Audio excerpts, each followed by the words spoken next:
Revolutionary greetings, comrades. I am Mabuto Nicholas Mapena. We are discussing the mass action in Zimbabwe, but I want to draw lessons from other countries. In the Southern African region, during colonialism up to date, I have no knowledge of a country that its government was removed from mass action. We know about what was called the rolling mass action in South Africa during the struggle against apartheid. The apartheid regime was weakened, but it did not fall. You know that eventually negotiations had to happen, a dialogue, Kodesa 1 and Kodesa 2, I think. So mass action, it's a tool that is used by revolutionaries, that is used by activists to weaken the regime and force the regime to the negotiation table. But a mass action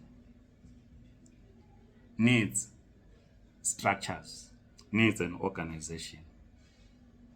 Without a revolutionary organization, a mass action will not deliver results. Of course, the majority of the opposition supported Geza. There was a stairway on the 31st, of which we congratulate the people of Zimbabwe, particularly in urban centers, for a successful stairway. But that on its own will not remove the regime from power. What the mass action has done, which is positive, the positive thing about the mass action on the 31st of March 2025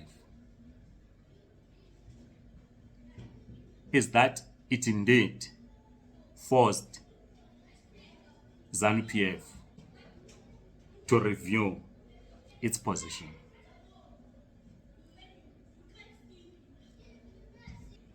At its annual conference in 2024, October 2024, ZANU-PF resolved that it will extend the term of office of President Emmerson Mnangagwa.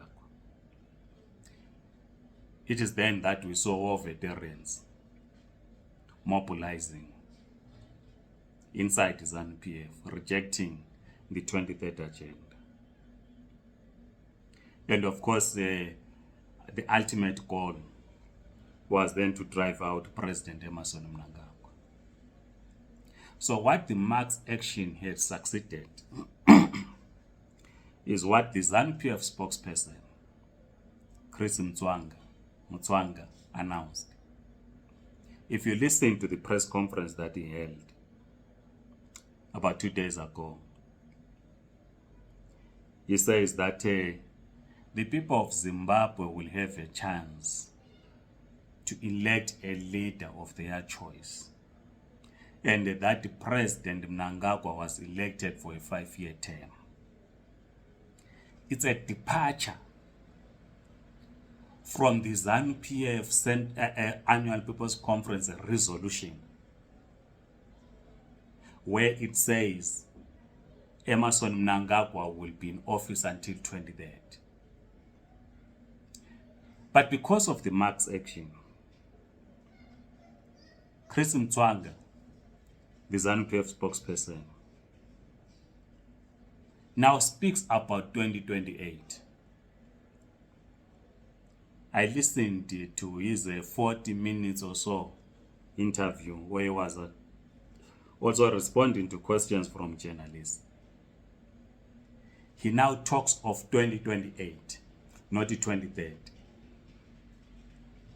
And now proclaiming that they are constitutionalists, they will abide by the term limits, And this is what President Mnangagwa has always been saying. So they've realized that the people of Zimbabwe are against the 2030 agenda. And the Marx action has delivered this blow to the 2030 agenda, which all of us will reject. Rejecting the 2030 agenda does not mean we support ZANU-PF. We've expressed our position that we must dismantle ZANUism as a political, economic, and social ideology. And the first step is to remove ZANU-PF from power. So it means, therefore, that all these forces that are opposed to the 2030 agenda must continue to organize. This time to organize that when elections happen in 2028, ZANU-PF loses the election. But we'll discuss the electoral strategies as we continue, because we can't at this stage discuss electoral strategies without a mass movement. Firstly, we need a mass movement rooted in the ideals of the liberation struggle. A mass movement which is not organized around the removal of an individual, Emmerson Mnangagwa. We do not want a mass movement which is a faction of ZANU-PF that wants to elevate one leader of ZANU-PF into the presidency. No. We want a mass movement that will build a national democratic economy linked to devolution of power to the people. And this must be based on national planning. But the second issue that Chris Mtswanga spoke about, which exposed the ZANU-PF for what it is. We've always said that there is competition in Zimbabwe. There is competition between the ZANU-PF and the opposition on who should be in good books with the imperialist forces, the Americans. Chris Mtswanga spent time saying that if the Democrats had won in the United States, the Marx action might have succeeded because it was going to be funded by the Americans. Fine. But it then went on, singing the praises of one Donald Trump, clearly getting excited that Donald Trump is the president of the United States, saying that ZANU-PF government must build. Chris Mtswanga was singing the praises of Donald Trump, congratulating the Afrikaner community in Washington, led by Elon Musk, that they are now in charge, so to speak, of the American government. And that they should be encouraged, that they should not forget that they are Africans, or they come from Africa. Notwithstanding what the Americans are doing, we agree with the Trump when it comes to Ukraine, Eastern Europe, the war, Russia, Ukraine war. We agree with him. We have expressed our view on that. But we disagree with him on his policy for Africa, on his policy in the Middle East. And Chris Mtswanga, then he says, the liberation struggle was not about the liberation of black people as a whole, but it was about the liberation of the majority tribe. He uses the majority and the minority. He says, the liberation struggle in Zimbabwe was about liberating the majority. And now that the majority have been liberated, it is time to listen to the minority.